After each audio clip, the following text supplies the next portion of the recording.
10 ചോദ്യങ്ങൾ 58 മാർക്കിന്റെ 10 ചോദ്യങ്ങൾ വേണ്ടെന്ന് വെച്ചു. ആര് തീരുമാനിച്ചു?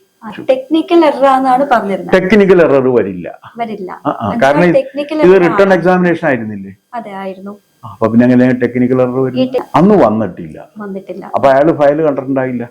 മെയിൻ സ്ട്രീംസ് ചാനൽസ് ഒരു വാർത്ത പുറത്തുവിട്ടിട്ടുണ്ടായിരുന്നു.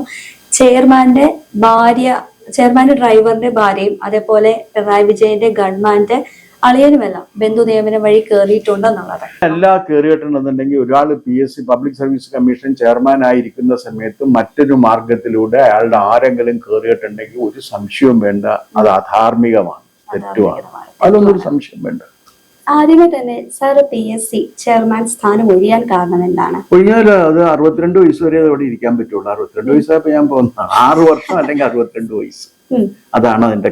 അതൊരു ഭരണഘടനാ സ്ഥാപനമാണ്.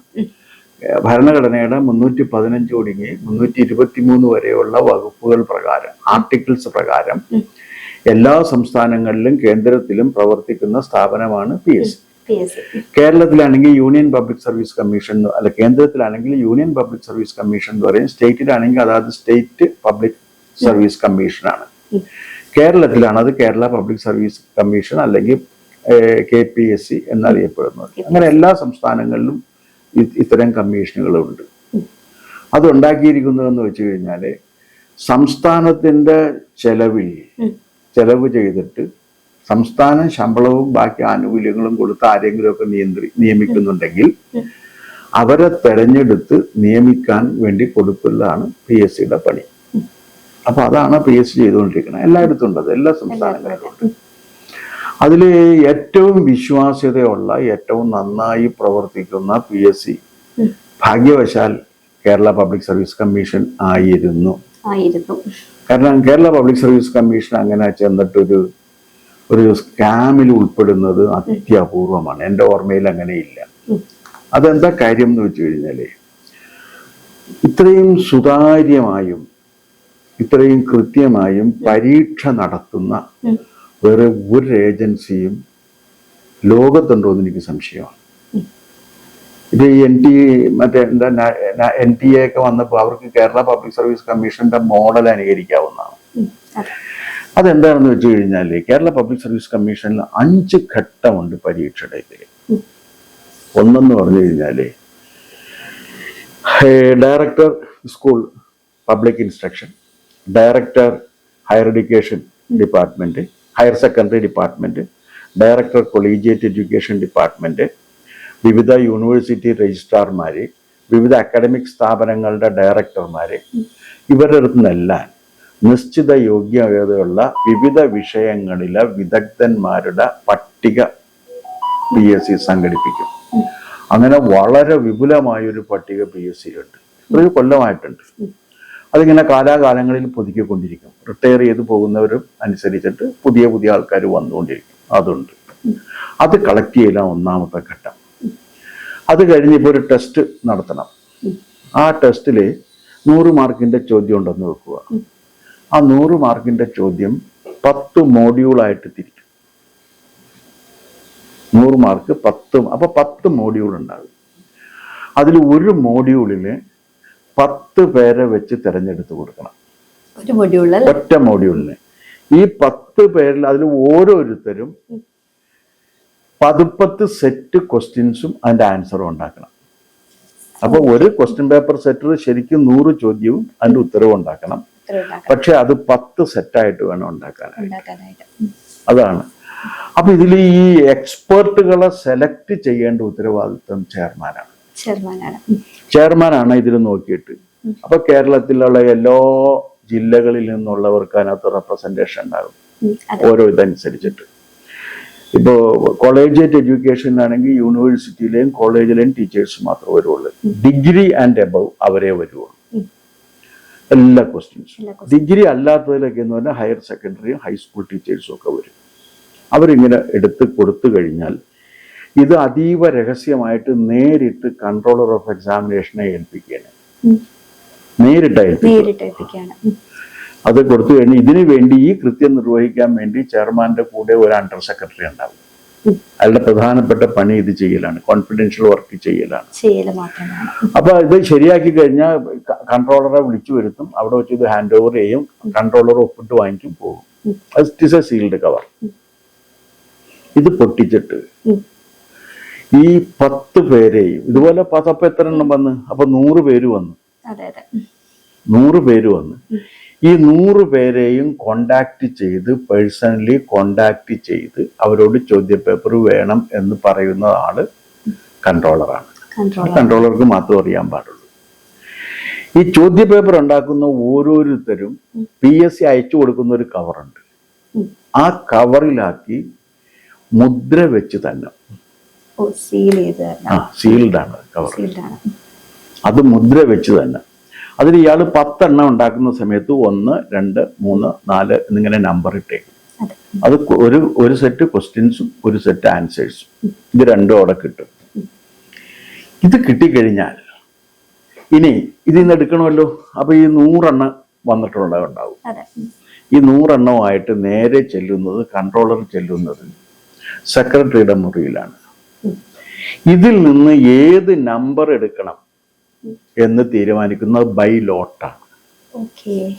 അപ്പൊ ചിലപ്പോ ഒന്നാമത്തെ മോഡ്യൂളിൽ നിന്ന് ചിലപ്പോ രണ്ടാമത്തത് വരും, മറ്റേന്ന് ചിലപ്പോ മൂന്നാമത്തതായിരിക്കും. അപ്പൊ ഇതിങ്ങനെ ഓരോന്നായിട്ട് എടുത്തു വെച്ചിട്ട് ഈ 10 മോഡ്യൂളും ശരിയായി കഴിയുമ്പോഴേക്കും ഒരു ക്വസ്റ്റ്യൻ പേപ്പറായി. അതിന്റെ ആൻസേഴ്സും എടുത്ത് മാറ്റി വെച്ച് രണ്ടും സീൽ ചെയ്യും. എന്നിട്ട് ഇത് സീല് ചെയ്തിട്ട് ഒരു കവറുണ്ട്, ആ കവറിലാക്കി അവിടെ 3 ഓഫീസേഴ്സ് ഉണ്ടാകും സാക്ഷികളായിട്ട്, ടോപ്പ് ഓഫീസേഴ്സ്. അവരുടെ സാന്നിധ്യത്തിൽ മിനിറ്റ്സ് ഉണ്ടാക്കി ഇത് സീല് ചെയ്തിട്ട് കൺട്രോളറെ ഏൽപ്പിക്കും. കൺട്രോളർ ഇത് നേരെ സെക്യൂരിറ്റി പ്രസ്സുകാരന് അയച്ചു കൊടുക്കും. അപ്പൊ അതോടുകൂടി ഇതിന്റെ 3ാമത്തെ ഘട്ടം കഴിഞ്ഞു. 4ാം ഘട്ടത്തിൽ എന്താണെന്ന് വെച്ചാൽ, അപ്പൊ ഈ ക്വസ്റ്റ്യൻ പേപ്പർ ഉണ്ടാക്കിയ ആള് കഴിഞ്ഞാൽ പിന്നെ ഈ ക്വസ്റ്റ്യൻ കാണുന്നത് ആരാണ്? സെക്യൂരിറ്റി പ്രസ്സുകാരനാണ്. PSC ആരും ഇത് കാണുന്നില്ല, കാണേണ്ട കാര്യമില്ല, ആരും ആവശ്യപ്പെടാറുമില്ല. ഇത് കഴിഞ്ഞാൽ ഓരോ ടെസ്റ്റ് ബുക്ക്ലെറ്റ് എന്നാണ് അതിനെ പറയുക. ടെസ്റ്റ് ബുക്ക്ലെറ്റ് സീൽ ചെയ്തേക്കും.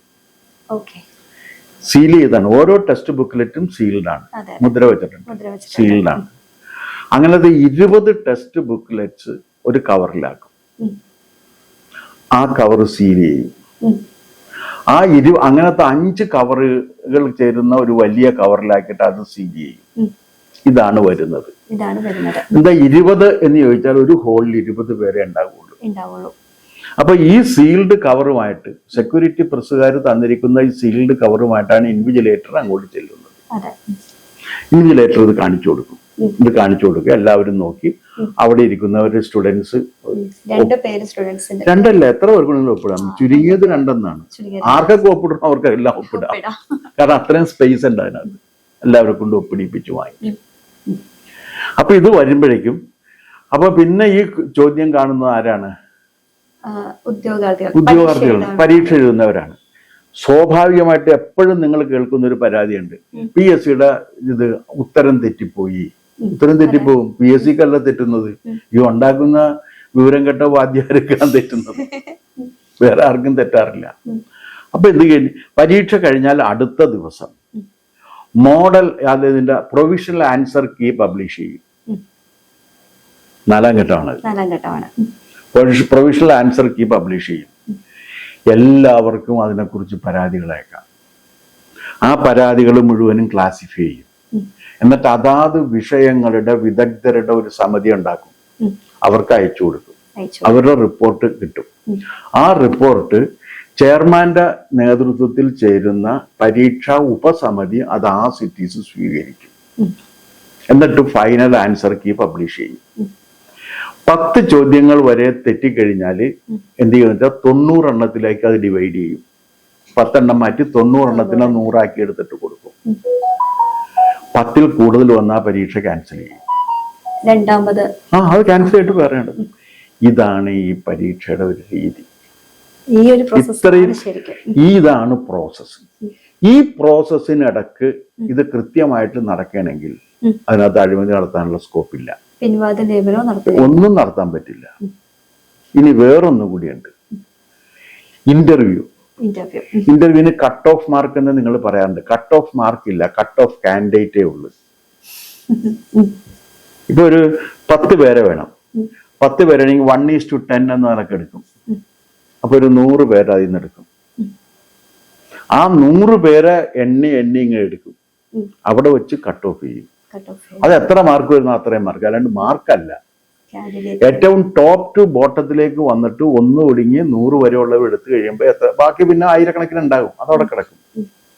ഇവരെ എടുക്കും. PSCയുടെ ഒരു പരീക്ഷ പാസ്സാകുക എന്ന് പറഞ്ഞാൽ അത്ര എളുപ്പമുള്ള കാര്യമല്ല. എളുപ്പമുള്ള കാര്യം. ഞാൻ PSC പരീക്ഷ എഴുതി ജയിച്ച് ജോലി കിട്ടിയിട്ടുള്ള ഒരാളാണ്. അപ്പൊ അത് ഞങ്ങൾക്ക് വലിയ അഭിമാനമാണ്. ഞാനൊക്കെ PSC പരീക്ഷ പാസ്സായവനാണെന്ന് എന്നൊക്കെ ഞങ്ങൾ വലിയ ഇതിൽ പറയാറുണ്ട്. സെക്രട്ടേറിയറ്റ് അസിസ്റ്റൻസും യൂണിവേഴ്സിറ്റി അസിസ്റ്റൻസും ആയിട്ട് ഇപ്പൊ ജോലിക്ക് കയറുന്നവരിൽ 80% ബിടെക്കുകാരാണ്.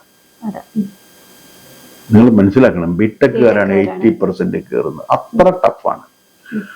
അപ്പൊ ഇത്രയും ടഫായിട്ടുള്ള പരീക്ഷ ജയിച്ചു വരുന്ന ഒരാൾക്ക്, ഒരു കുട്ടിക്ക് മിനിമം മാർക്ക് ഇന്റർവ്യൂവിന് കൊടുക്കണം.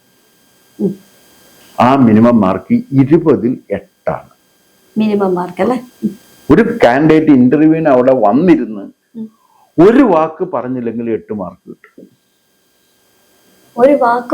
ഒരു വാക്ക് അവിടെ വന്നിരുന്ന് പേര് ചോദിക്കുമ്പോ പേരിന്നതാണ്, പേരെന്താന്ന് ചോദിക്കുമ്പോ ആ പേര് പറഞ്ഞു കഴിഞ്ഞാൽ ഓക്കെ 8 മാർക്ക് കിട്ടും. കാരണം എന്താ വെച്ചാൽ ടെസ്റ്റ് പാസ്സായേക്കണാണ്.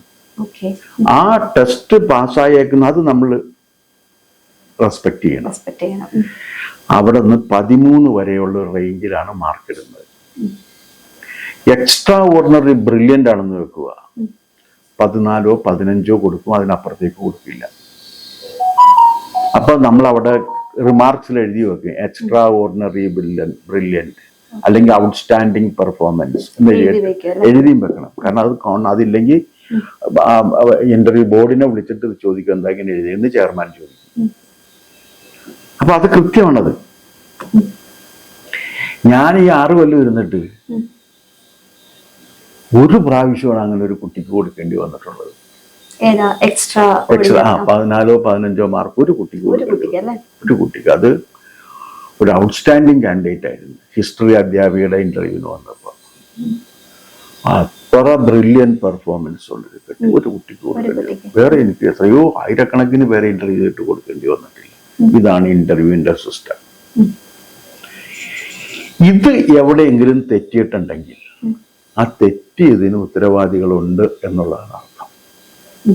പക്ഷെ ഇപ്പൊ കേൾക്കുന്ന കാര്യങ്ങൾ ശരിയാണെങ്കിൽ തെറ്റിയിട്ടുണ്ട്. തീർച്ചയായിട്ടും. കാരണം 40 മാർക്കിൽ ഒരു കുട്ടിക്ക് കൊടുത്തേക്കണ 11 മാർക്കാണെന്ന് കണ്ടു. 40 മാർക്കിൽ മിനിമം 16 മാർക്ക് കൊടുക്കേണ്ടതാണ്. പിന്നെ വേറെ ഇന്റർവ്യൂവിന് ചെല്ലുമ്പോൾ ഞങ്ങൾ ഇവരുടെ മാർക്ക് കാണാറില്ല. റിട്ടൺ ടെസ്റ്റിന്റെ മാർക്ക് ഇന്റർവ്യൂ ബോർഡിന്റെ മുമ്പിൽ വരില്ല. ഇന്റർവ്യൂ ബോർഡിന്റെ മുമ്പിൽ ഇവരുടെ പെർഫോമൻസ് മാത്രമാണ്. അപ്പൊ അത് കാരണം മാർക്ക് മുൻകൂട്ടി കണ്ട് ഫേവർ ചെയ്യാനും പറ്റില്ല. ഇതാണ് PSCയുടെ രീതി. ഇത് ഇത്രയും പെർഫെക്റ്റ് ആയ ഒരു രീതി ഇന്ത്യയിൽ വേറെ ഒരിടത്തും ഇല്ല. അത് ഉറപ്പായിട്ട് പറയാൻ പറ്റും. പക്ഷെ ഇപ്പൊ അതിനകത്ത് മായം ചേർന്നിട്ടുണ്ട് എന്നുള്ളതാണ് ഇതിന്റെ അർത്ഥം. ശരിയാണ്. അല്ലെങ്കിൽ നിങ്ങൾ ഈ പറഞ്ഞ ഈ പ്രശ്നം സംഭവിക്കില്ല. ഈ അഴിമതി സംഭവിക്കില്ല. അഴിമതി സംഭവിച്ചിട്ടുണ്ട് എന്ന് പറഞ്ഞു കഴിഞ്ഞാൽ ഈ സിസ്റ്റത്തിൽ മായം ചേർന്നിരിക്കുന്നു എന്നാണ് അർത്ഥം. അത് മായം ആര് ചേർത്തു? ഇതിന് ആകെ കൂടി നോക്കുമ്പോൾ 3 പേർക്ക് ഉത്തരവാദിത്വം വരും. പരീക്ഷയുമായി ബന്ധപ്പെടുന്ന 3 പേരാണ്. ഒന്ന് ചെയർമാൻ. കൊണ്ടുവരുന്ന സമയത്ത് പരീക്ഷയ്ക്ക് എക്സ്പേർട്ടിനെ സെലക്ട് ചെയ്യാനായിട്ട് വേണ്ടത്ര എക്സ്പേർട്ടുകൾ ഇല്ലെങ്കിൽ ചെയർമാൻ അത് നോട്ട് ചെയ്തിട്ട് എക്സ്പേർട്ടുകൾ വെച്ച് തരാൻ പറയണം, ആവശ്യപ്പെടണം.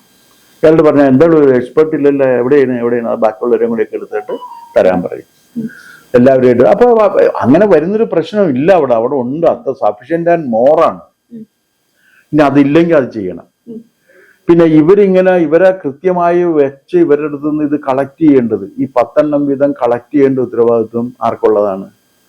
ഇവരെ വിളിച്ച് ഫോണിൽ കോണ്ടാക്ട് ചെയ്ത് സമ്മതിച്ച് അങ്ങനെ വന്ന് ആരെങ്കിലും വിസമ്മതിക്കണമെങ്കിൽ വേറെ ആളെ വെച്ച് ഈ ആളെ കോണ്ടാക്ട് ചെയ്യേണ്ട ബാധ്യത ആർക്കുള്ളതാണ്? കൺട്രോളറേക്കാണ്. കൺട്രോളർ ഇതും കൊണ്ട് ഈ വരുന്ന സമയത്ത് ഈ 10 സെറ്റ് ഇല്ലെങ്കിൽ അത് മിനിറ്റ്സിൽ രേഖപ്പെടുത്തേണ്ട ഉത്തരവാദിത്വം ആർക്കാണ്? സെക്രട്ടറിക്കാണ്. അപ്പൊ ഈ പരീക്ഷയുടെ കാര്യത്തിൽ ഏതെങ്കിലും തരത്തിലുള്ള ഒരു വീഴ്ച സംഭവിച്ചിട്ടുണ്ടെങ്കിൽ ഈ 3 പേർക്കും അതിനകത്ത് തുല്യ പങ്കാളിത്തമുണ്ട്. ഈ 3 പേർക്കും അതിനകത്ത് പങ്കാളിത്തമുണ്ട്.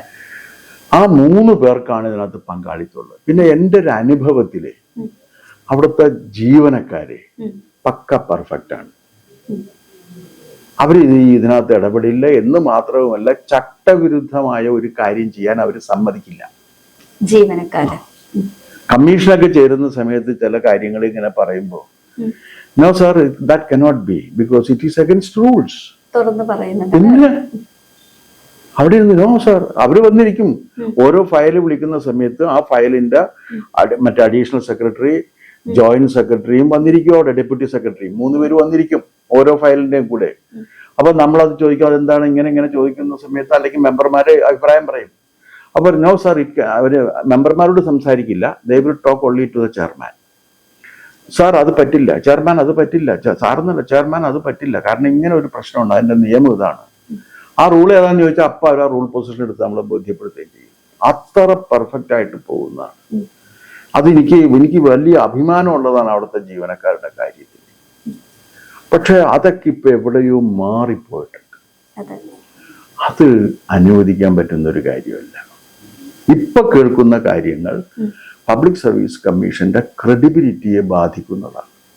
ചോദ്യം ചെയ്യപ്പെട്ടിട്ടില്ലേ വലിയ രീതിയിൽ ഉദ്യോഗാർത്ഥികളുടെ വിശ്വാസ്യതയെ തന്നെ? ഇല്ല, അതിങ്ങനെ കിട്ടാത്തവരൊക്കെ പറയും. ഈ റാങ്ക് ഹോൾഡേഴ്സ് അസോസിയേഷൻ 10 പേര് 100 പേരുടെ റാങ്ക് വെട്ടിയുണ്ട്. റാങ്ക് ഹോൾഡേഴ്സ് അസോസിയേഷന്റെ ചെയർമാൻ ഈ 100ാമത്തവനായിരിക്കും. കാരണം അവന് ഒരു കാരണവശാലും കിട്ടില്ല എന്നറിയാം. അവന്റെ പണി ഈ റാങ്ക് ഹോൾഡേഴ്സ് ആണ്. അപ്പൊ റാങ്ക് ഹോൾഡേഴ്സ് അസോസിയേഷനെ PSC അംഗീകരിച്ചിട്ടില്ല. ഭരണഘടനാ സ്ഥാപനത്തിന് അത് അംഗീകരിക്കാൻ പറ്റില്ല. ലിറ്റിഗൻസ് അസോസിയേഷൻ ഉണ്ട് ഹൈക്കോടതി. എന്നുവെച്ചാൽ ഈ കേസ് കൊടുക്കണ എല്ലാവരും കൂടി സംഘം ചേർന്നിട്ട് ഹൈക്കോടതിയുടെ മുമ്പിൽ നിന്ന് മുദ്രാവാക്യം വിളിക്കുക. അതില്ല. അതുപോലെ തന്നെയാണ് PSCയുടെ കാര്യത്തിൽ. അപ്പൊ അതുകൊണ്ട് റാങ്ക് ഹോൾഡേഴ്സ് അസോസിയേഷൻ ഇങ്ങനെ പറയും, അവരെ വിളിക്കുകയില്ല. ഞാൻ PSC ചെയർമാനായിട്ടിരിക്കുന്ന സമയത്ത് റാങ്ക് ഹോൾഡേഴ്സ് അസോസിയേഷന്റെ സ്ഥിരം നേതാവായിരുന്ന സുധീർ, BJPയുടെ, അവരെല്ലാ ദിവസവും അവിടെ വന്ന് ബഹളം ഉണ്ടാക്കും. എല്ലാ ദിവസവും അവന് സമരമുണ്ട്. റാങ്ക് ഹോൾഡേഴ്സ് അസോസിയേഷന്റെ ഇവനല്ല നേതാവിനെയും കൊണ്ട് വന്നിട്ട് അവര് പറയണതൊക്കെ അത് ആരും മൈൻഡ് ചെയ്യില്ല. അവരൊന്ന് കുറെ നേരം പ്രസംഗിച്ചിട്ട് പോകും. കാരണം ഞങ്ങൾക്ക് അവരെ മൈൻഡ് ചെയ്യാൻ പറ്റില്ല. റാങ്ക് പട്ടിക വന്നു കഴിഞ്ഞാൽ പിന്നെ ഞങ്ങളുടെ ജോലി കഴിഞ്ഞില്ലേ. പിന്നെ ഇത് വന്നു കഴിഞ്ഞാൽ ഇവർക്ക് അഡ്വൈസ് കൊടുത്ത് ഇവർ അപ്പോയിന്റ് ചെയ്യുന്നത് കൺസേൺഡ് ഡിപ്പാർട്ട്മെന്റാണ്. അങ്ങനെ നടന്നുകൊണ്ടിരിക്കും. അതാണ് അതിനകത്ത് നടക്കുന്ന കാര്യം. അപ്പൊ ഇതാണ് ഇതിന്റെ പ്രോസസ്സ്. ഈ പ്രോസസ്സ് എവിടെയെങ്കിലും വയലേറ്റ് ചെയ്യാതെ ഇപ്പൊ നടക്കുന്ന കാര്യങ്ങൾ സംഭവിക്കില്ല. അത് ഉറപ്പാണ് എനിക്ക്. പക്ഷെ പബ്ലിക് സർവീസ് കമ്മീഷന്റെ വിശ്വാസ്യത എന്തു വില കൊടുത്തും സംരക്ഷിക്കുക തന്നെ വേണം. എന്താ കാര്യം എന്നറിയാമോ? എന്നെ പോലുള്ള ഒരാൾക്ക് 5 രൂപയുടെ ഒരു അപേക്ഷ മേടിച്ച് അത് ഫില്ല് ചെയ്ത് അയച്ച് കുറെ കഴിഞ്ഞപ്പോഴേക്കും ടെസ്റ്റിന് വിളിച്ച് തിരുവനന്തപുരത്ത് പോയി ടെസ്റ്റ് എഴുതി പോന്നു. പിന്നെ ഇന്റർവ്യൂവിന് വിളിച്ച് റാങ്ക് ലിസ്റ്റ് വന്ന് അതിങ്ങനെ നടക്കുന്ന കാലത്ത് ഞാൻ പത്രപ്രവർത്തനമായിട്ട് നടക്കുന്ന സമയത്ത് അഡ്വൈസ് വന്ന് അത് കഴിഞ്ഞ് അപ്പോയിൻമെന്റ് കിട്ടി. ഞാൻ അപ്പോഴും തിരുവനന്തപുരത്ത് പോയിട്ടില്ല. എനിക്ക് തിരുവനന്തപുരം അപ്പം അറിയാനും പാടില്ല. PSCയിൽ ഞാൻ ആകെ കയറിയേക്കണ ഇന്റർവ്യൂവിന് പോയപ്പോഴാണ്. പിന്നെ രണ്ടാമത് ചെല്ലുന്നത് PSC ചെയർമാനായിട്ട് ചാർജ് എടുക്കാൻ വേണ്ടി ചെല്ലുമ്പോഴാണ്. അതേ ഇടനാഴി കൂടിയൊക്കെ തന്നെയാണ് ഞാൻ നടന്നു പോയിട്ട് ചെയർമാന്റെ ഓഫീസിലെത്തിയത്. അപ്പൊ ഇതിങ്ങനൊരു സംഭവം അത്ര ക്രെഡിബിലിറ്റി ഉള്ള ഒരു സ്ഥാപനമാണ്. ഇത് നശിക്കുക എന്ന് പറഞ്ഞാൽ നമ്മുടെ നാട്ടിലെ ഏറ്റവും ദരിദ്രന്റെ അവസാനത്തെ അത്താണിയാണ്. അത് നശിക്കാൻ പാടില്ല. അപ്പൊ അതുകൊണ്ട് എന്ത് വില കൊടുത്തും സമഗ്രമായ അന്വേഷണം നടത്തി കുറ്റക്കാരുണ്ടെങ്കിൽ അവരെ പുറത്ത് കൊണ്ടുവന്ന് മാതൃകാപരമായി ജനങ്ങൾ കാണുക, ശിക്ഷിക്കണം. തീർച്ചയായിട്ടും. കാരണം നീതി നടപ്പിലാക്കിയാൽ മാത്രം പോരാ, നീതി നടപ്പിലായി എന്ന് ജനങ്ങൾക്ക് വിശ്വാസവും വേണം. അപ്പൊ ഇത് ആ പാവപ്പെട്ടവരുടെ പ്രത്യാശയാണ്. അത് തകരാൻ പാടില്ല. തകരാൻ പാടില്ല. അതുകൊണ്ട് ഇതിനകത്ത് ഇപ്പോ തെറ്റ് സംഭവിച്ചിട്ടുണ്ടെന്നുള്ള കാര്യത്തിൽ ഉറപ്പാണ്. അല്ലെങ്കിൽ ഇങ്ങനെയൊന്നും സംഭവിക്കില്ല. അത് അവരും സംഭവിച്ചല്ലോ, തെറ്റ് സംഭവിച്ചു. 10 ചോദ്യങ്ങൾ 58 മാർക്കിന്റെ 10 ചോദ്യങ്ങൾ വേണ്ടാന്ന് വെച്ചു. ആര് തീരുമാനിച്ചു? അതിന് ഉത്തരം കിട്ടണം. അത് ഉത്തരം കിട്ടിയിട്ടില്ല. ആര് തീരുമാനിച്ചു? ടെക്നിക്കൽ എറർ ആണെന്നാണ് പറഞ്ഞിരുന്നത്. ടെക്നിക്കൽ എറർ വരില്ല. കാരണം ഇത് റിട്ടേൺ എക്സാമിനേഷൻ ആയിരുന്നില്ലേ? അതെ, ആയിരുന്നു. അപ്പൊ പിന്നെ എങ്ങനെ ടെക്നിക്കൽ എറർ വരും? ഈ ടെക്നിക്കൽ എറർ ആണ്. അതുകൊണ്ടാണ് ആ 10 മാർക്കിന്റെ 58 അല്ലെന്ന് 58 മാർക്കിന്റെ ചോദ്യങ്ങൾ ഇല്ലാതെ വന്നു കഴിഞ്ഞാൽ ഇത് ചെല്ലുന്ന സമയത്ത് അവിടെ ഇരിക്കുന്ന ഡെപ്യൂട്ടി സെക്രട്ടറി ഉണ്ടല്ലോ, അവൻ അപ്പ ഫയൽ എഴുതിയിട്ട് നേരെ ചെയർമാന്റെ അടുത്ത് വരും. ആ നിമിഷം ഇങ്ങനെ ഒരു വലിയ പ്രശ്നമുണ്ട് സാറേ, ഇത് അപ്പ ഓടിക്കൊണ്ടുവരും. പക്ഷെ അന്ന് വന്നിട്ടില്ല. അപ്പൊ അയാള് ഫയല് കണ്ടിട്ടുണ്ടായില്ല. ഈ ഫയൽ അപ്പൊ ആരെയും കാണിച്ചിട്ടുണ്ടായില്ല. അപ്പൊ ആര് തീരുമാനിച്ചു? 3 നിയമനമായിരുന്നു ആസൂത്രണ കമ്മീഷൻ. അതേ 300 300 ആകട്ടെ, ഇത് ആര് തീരുമാനിച്ചു? ഇത്രയും ഈ ചോദ്യങ്ങൾ വേണ്ട എന്ന് ആര് തീരുമാനിച്ചു? 1. എന്തിന്റെ പേരിൽ തീരുമാനിച്ചു? 2. എന്തായിരുന്നു മാനദണ്ഡം? 3. ആ വിവരം കൺട്രോളർ ചെയർമാനെ അറിയിച്ചിട്ടുണ്ടോ? ഈ ചോദ്യങ്ങൾ, അത്രയും ചോദ്യങ്ങൾ പ്രശ്നമുണ്ടെങ്കിൽ ആ ടെസ്റ്റ് ക്യാൻസൽ ചെയ്യണം. അതാണ് അതിന്റെ രീതി. സബ് ഇൻസ്പെക്ടർ ടെസ്റ്റ് ഒരിക്കൽ ക്യാൻസൽ ചെയ്തിട്ടില്ലേ? അപ്പൊ പിന്നെ എന്താ ഇത് ക്യാൻസൽ ചെയ്ത്? വളരെ കുറച്ച് പേരല്ലേ ഉള്ളൂ. ഓൺലൈനിൽ നടത്തിയെടുക്കാവുന്നേ ഉള്ളൂ. എന്തിനാണ് ഇവർ റിട്ടേൺ ടെസ്റ്റ് വെച്ചതെന്ന് എനിക്ക് മനസ്സിലായില്ല. കാരണം ഇത് ഓൺലൈൻ ടെസ്റ്റ് ആയിട്ട് നടത്തിയെടുക്കാവുന്നതാണ്. കാൻഡിഡേറ്റ് കുറവല്ലേ ഇതിനകത്ത് വരുന്നത്? അപ്പൊ ഓൺലൈൻ സെന്റർ ഉണ്ട്. ഞാൻ എന്റെ കാലത്താണ് അവിടെ ഓൺലൈൻ എക്സാമിനേഷൻ സെന്റർ തുടങ്ങിയത്. അതിനകത്ത് അവിടെ വെച്ച് കഴിഞ്ഞാൽ അപ്പൊ തന്നെ റിസൾട്ടും കിട്ടും. പക്ഷെ എന്തുകൊണ്ട് ചെയ്തില്ല? അവിടെയൊക്കെ സംശയങ്ങളുണ്ട്. നിയമനവും നടത്തി. ഈ ഒരു പ്രശ്നം ഊരാക്കുഴി കഴിക്കുന്നതിന് മുമ്പ് തന്നെ നിയമനവും നടത്തി. അല്ല, അതപ്പോ അതിനകത്തൊക്കെ ഒരു അൺഡ്യൂ ഹേസ്റ്റൊക്കെ ആണ്. ഒരു ആവശ്യത്തിൽ കവിഞ്ഞ ഒരു ഇതുണ്ട്. ഇത് മാത്രമല്ല, ഇതിന് പുറകെ KS എക്സാമിന്റെ വിഷയം കൂടി വന്നിട്ടുണ്ട്. അല്ല, ഇതിപ്പോ എന്ന് വെച്ചാൽ അങ്ങനെയല്ല. ഒരു കാര്യത്തിൽ വന്നു കഴിഞ്ഞാൽ ഒരുപാട് പേര് സംശയങ്ങൾ വന്നു. എല്ലാ സംശയങ്ങളും ശരിയാകണമെന്നില്ല, പക്ഷെ സംശയങ്ങൾ വരും. KS എക്സാം പോലുള്ള അന്ന് KS ഇല്ല, ഡെപ്യൂട്ടി കളക്ടറുടെ എക്സാമിനേഷൻ നടത്തിയതാണ്. 16 പേര്. അവരൊക്കെ ഇപ്പൊ IAS കൺഫേർഡ് ആയി. ഇപ്പൊ 16 IAS വന്നിട്ടുണ്ട്. ഞാൻ നടത്തിയതാണ്. അന്ന് ആ സബ്ജക്ട് എക്സ്പേർട്ട് ആയിട്ട് വിളിച്ചത് വേറെ ആരെയല്ല, ഇന്ത്യൻ ജുഡീഷ്യൽ അക്കാദമിയുടെ ഡയറക്ടർ ആയിരുന്ന പ്രൊഫസർ പിള്ളയുണ്ട്. അദ്ദേഹം യൂണിയൻ പബ്ലിക് സർവീസ് കമ്മീഷന് സിവിൽസ് IASന്റെ ഇന്റർവ്യൂ ബോർഡ് മെമ്പർ ആയിരുന്നു. അദ്ദേഹത്തിന് വിളിച്ചെത്തിയത്.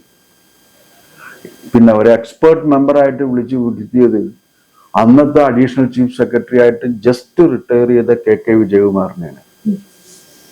ചെയർമാനും 1ഉം 2ഉം മെമ്പേഴ്സ് എല്ലാം നമ്പേർഡാണ് സീനിയോറിറ്റി അനുസരിച്ച്. 1 ചെയർമാൻ, 1, 2 ഈ മെമ്പറും ഈ 2 പേര്, 5 പേരടങ്ങുന്ന ഒരു സമിതിയാണ് എടുത്തത്. ഒരു പരാതി ഉണ്ടായിരുന്നില്ലല്ലോ. അപ്പൊ ഇത് പെർഫെക്റ്റ് ആയിട്ട് നടത്താനുള്ള ഒരു സിസ്റ്റം അവിടെ ഉണ്ട്. ആ സിസ്റ്റത്തെ ആര് ഹനിച്ചു? അതിന് മറുപടി കിട്ടണം. തീർച്ചയായിട്ടും അതിന് മറുപടി കിട്ടണം. ജനങ്ങൾക്ക് അറിയാൻ അവകാശമുണ്ട്.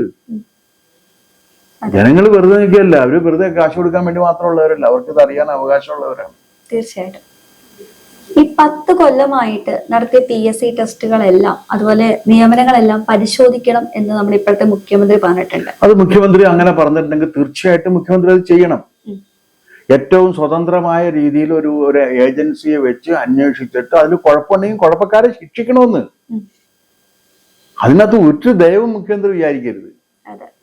കാരണം 10 കുഴപ്പക്കാർ സംരക്ഷിക്കപ്പെടുന്നതിനേക്കാളൊക്കെ വളരെ വലുതാണ് കേരളത്തിലെ പൊതുജനങ്ങളുടെ വിശ്വാസ്യത സംരക്ഷിക്കുക എന്ന് പറഞ്ഞാൽ. അത് മുഖ്യമന്ത്രി ചെയ്യണം. ഞാൻ അതിനെ സ്വാഗതം ചെയ്യണം. PSC എക്സാമിന്റെ ഈ ഒരു പ്രശ്നം ഏറ്റവും കൂടുതൽ വരുന്നത് പിണറായി സർക്കാരിന്റെ കാലഘട്ടത്തിലാണ്. സാറിന് അതിനെന്താണ് തോന്നുന്നത്? കാരണം പിണറായി സർക്കാരിന്റെ കാലഘട്ടത്തിൽ, അതായത് ഗവൺമെന്റിന് PSCയിൽ ഒരു സ്വാധീനവും ഇല്ല. മനസ്സിലായില്ലേ? ഗവൺമെന്റ് പറയുന്ന അനുസരിക്കേണ്ട ബാധ്യത PSC ഇല്ല. ഉം. പക്ഷെ PSC ബന്ധപ്പെടുന്നത് മുഖ്യമന്ത്രിയുമായിട്ടാണ്. ഉം. ഗവർണറും മുഖ്യമന്ത്രി രണ്ടുപേരുമായിട്ടേ ബന്ധപ്പെടാറുള്ളൂ, ബന്ധപ്പെട്ട്. വേറെ ആരുമായിട്ടും ബന്ധപ്പെടാറില്ല. ഉം. ഇപ്പൊ ചീഫ് സെക്രട്ടറി പോലും ഉം. ചെയർമാനെ കാണാൻ വേണ്ടി അങ്ങോട്ട് വരിക എന്നാണ്, ചെയർമാൻ സെക്രട്ടേറിയറ്റിൽ പോകാറില്ല. ഉം.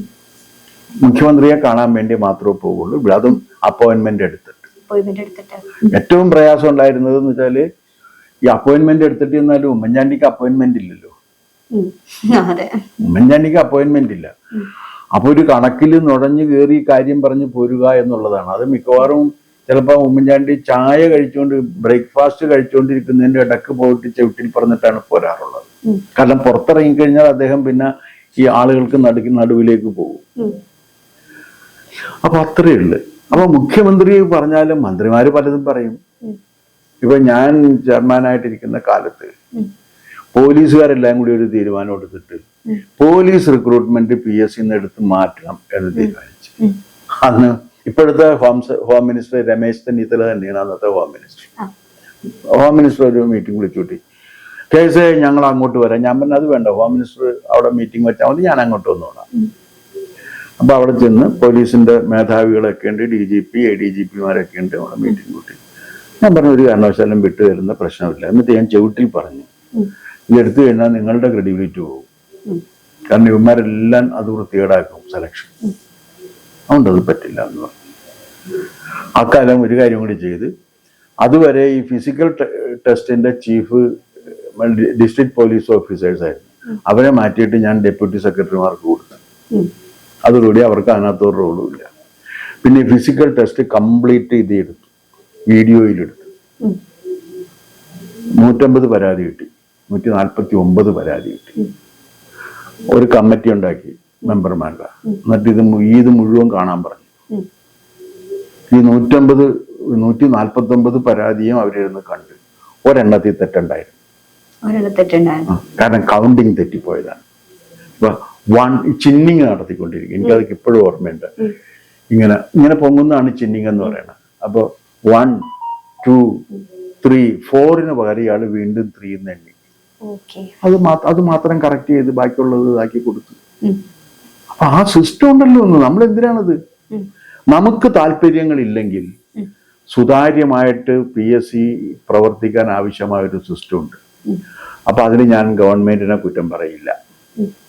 ഗവൺമെന്റ് പറഞ്ഞാൽ ഗവൺമെന്റിനോട് പറയാം, ഇങ്ങനെ ചെയ്യാൻ ഞങ്ങൾക്ക് പറ്റില്ല, അതിന് പ്രയാസമുണ്ട് എന്ന് ഗവൺമെന്റിനോട് പറയാമല്ലോ. What is wrong with it? പറയാം, പക്ഷെ ആ സമയത്ത് പറഞ്ഞിട്ടുണ്ടോ എന്നല്ലേ സംശയം വരിക. ഇപ്പൊ ഈ പറഞ്ഞിട്ടില്ലെങ്കിൽ അത് ചെയർമാന്റെ റെസ്പോൺസിബിലിറ്റിയാണ്. എത്രയോ പ്രാവശ്യം ഉമ്മൻചാണ്ടിയോട് അത് ചെയ്യാൻ പറ്റില്ല എന്ന് പറഞ്ഞിട്ടുണ്ട്. അതേപോലെ ഈ ഒരു സംഭവങ്ങളൊക്കെ നടന്ന സമയത്തുള്ള ചെയർമാന് അങ്ങനെ നോ പറഞ്ഞിട്ടില്ല, അല്ലെങ്കിൽ ആവശ്യമുള്ള സമയത്ത് കമ്മ്യൂണിക്കേറ്റ് ചെയ്തിട്ടില്ല. എന്നാ ചെയർമാൻ ഈസ് റെസ്പോൺസിബിൾ.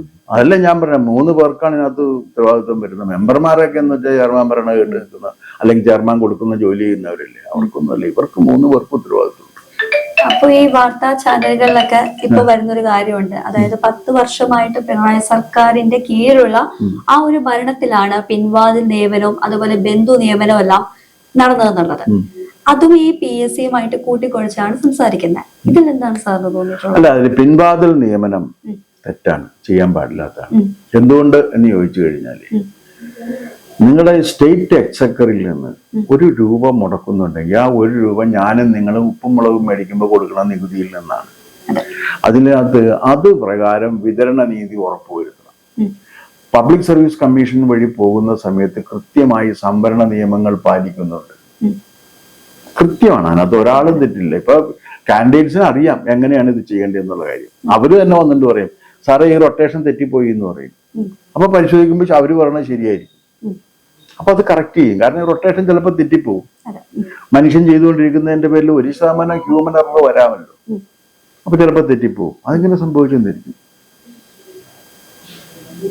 അപ്പൊ ഈ പിണറായി വിജയന്റെ ഈ കാലഘട്ടത്തിലാണ്, അല്ല, പിണറായി വിജയന്റെ കാലഘട്ടത്തിൽ ഇത് ചെയ്തിട്ടുണ്ട് എന്നുണ്ടെങ്കിൽ വിജയനേക്കാൾ ഉത്തരവാദിത്വം PSC ചെയർമാനാണ്. ഈ ആ ഒരു സമയത്ത് നമ്മുടെ മനോരമ ന്യൂസ് ഉൾപ്പെടെയുള്ള മെയിൻ സ്ട്രീംസ് ചാനൽസ് ഒരു വാർത്ത പുറത്തുവിട്ടിട്ടുണ്ടായിരുന്നു. ചെയർമാന്റെ ഭാര്യ ചെയർമാന്റെ ഡ്രൈവറിന്റെ ഭാര്യയും അതേപോലെ പിണറായി വിജയന്റെ ഗവൺമെന്റ് അളിയനുമെല്ലാം ബന്ധു നിയമനം വഴി കയറിയിട്ടുണ്ടെന്നുള്ളത്. അല്ല, അങ്ങനെ ഞാൻ PSC ചെയർമാൻ ആയിരുന്ന കാലത്ത് ഞാൻ എൻ്റെ മക്കളോട്, എനിക്ക് 2 പെൺപിള്ളേരാണ്. ഒരുത്തി മൂത്തവള് നാനോ ടെക്നോളജി PhD ലങ്കൻ്റെ സ്റ്റേറ്റ്സിലാണ്. രണ്ടാമത്തവള് ഇത് കമ്മ്യൂണിക്കേഷൻ, ഇംഗ്ലീഷ് ലാംഗ്വേജ് ആൻഡ് കമ്മ്യൂണിക്കേഷനാണ്, ബാംഗ്ലൂരിൽ നിന്ന് പാസ്സായേക്കണം. ഇവർക്ക് എന്തായാലും ഒരു LD ക്ലാർക്കിന്റെ ടെസ്റ്റ് എഴുതിയ ജയിക്കാനുള്ള കഴിവുണ്ടല്ലോ. പക്ഷെ ഞാൻ ആകെ പറഞ്ഞ കാര്യം, അച്ഛൻ അവിടെ നിന്ന് പോരുന്നവരെ നിങ്ങൾ അവിടെ അപേക്ഷിക്കരുതെന്നാണ്. അവരുടെ അവസരം നഷ്ടപ്പെട്ടു, സമ്മതിക്കുന്നു. പക്ഷെ അവരപേക്ഷിച്ചിട്ടില്ല. അതെന്തുകൊണ്ടാണ് സാർ അങ്ങനെ പറഞ്ഞത്? കാരണം ഞാൻ ചോദിക്കട്ടെ, എന്റെ മക്കൾ സാമാന്യം മിടുക്കുള്ളവരാണ്. അവരുടെ മിടുക്കൊണ്ട് അവർക്കൊരു ജോലി കിട്ടിയെന്ന് വെച്ചോ, നിങ്ങൾ എന്ത് പറയും? അച്ഛന്റെ കെയർ ഓഫിൽ കയറിയതാണ്. അത് എനിക്കും അപമാനമാണ്, അവർക്കും അപമാനമാണ്. അത് കാരണം അവർ രണ്ടുപേരും ആ പ്രദേശത്തേക്കേ അപേക്ഷിച്ചിട്ടില്ല.